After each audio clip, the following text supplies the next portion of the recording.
Hello and welcome back to the Hand Toolery. My name is Andrew Malacy, and today we'll be looking at my progress on the spring pull lathe. I made a spring pull lathe a couple months back, and there's a long video about it because I wanted to turn legs or partially turn legs for a vanity table project I would be making for my daughter. Anyways, I didn't want the project itself to be the first time I'd ever used a lathe, much less this actual lathe, so I did a lot of practicing.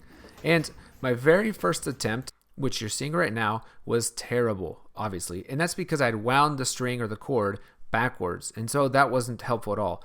Just by winding the string correctly, I was able to use a dowel to get this result only on my second ever attempt. But things weren't quite perfect after that. I had a lot more like that, but eventually I was able to get the hang of it and I made this first half-turned leg. It was mostly going for consistency. Then I made these two drawer pulls, and the hardest part about that was just figuring out how to produce two small pieces on this spring pull lathe without busting apart the actual blank itself. Now those two knobs I had made after I sort of had quite a bit of confidence on the lathe. This, however, this leg I was practicing on, I made like 3 or 4 of them to practice. This was actually earlier in the process before those pulls. And I'm using the $20 Harbor Freight lathe tools. They're really pretty poor quality. I ended up returning them for like the $80 ones, which turned out much better for me. These were just frustrating. But at least it was helping me learn how to use the SKEW chisel or the SKEW on the lathe.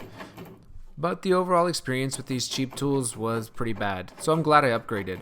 And immediately I noticed a difference, as you can see in a second.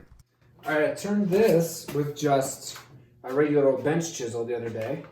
So now I'm going to try taking the SKEW chisel to it, just to see if I can get rid of some of the imperfections.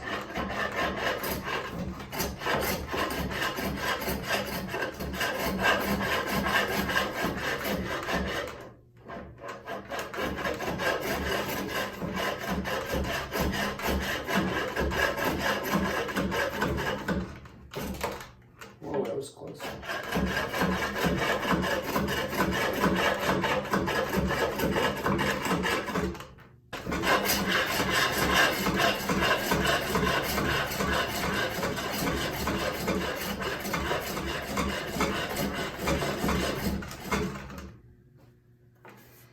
Okay, I'm going to call that a success. I'm happy with the SKEW's performance. It's a lot of me that's making mistakes.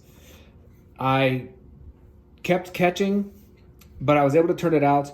There's a little bit of tear out there, but once I got the hang of it, it did go along well. Got a pretty smooth surface. I mean, there's obviously some lines in there, but the smoothness of the surface is quite satisfactory. I could sand that away no problem. I feel like I do have more control with the SKEW chisel than when I'm using the bench chisel. I feel like I have more control over the actual flatness. So I got this fairly flat, not great. Well, thanks for watching. I know it's been really random, but I still appreciate it. The one thing I just want to leave you with is that my progress on the lathe hasn't been amazing. It's been slow and deliberate. I've had to do a lot of just practicing and tweaking and learning.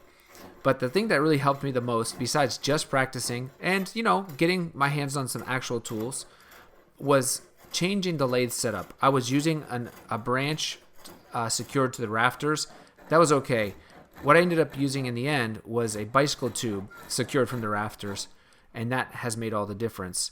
The other thing is, as you can see here, I left an extra length on the end of the leg there for a mandrel. So that was huge. And, again, practice. I'm really happy with this leg. I didn't end up keeping it because it looked a little too thin, but I was definitely confident I could make the rest of it. So thanks for watching. Have a great day, and I'll see you around for the next one.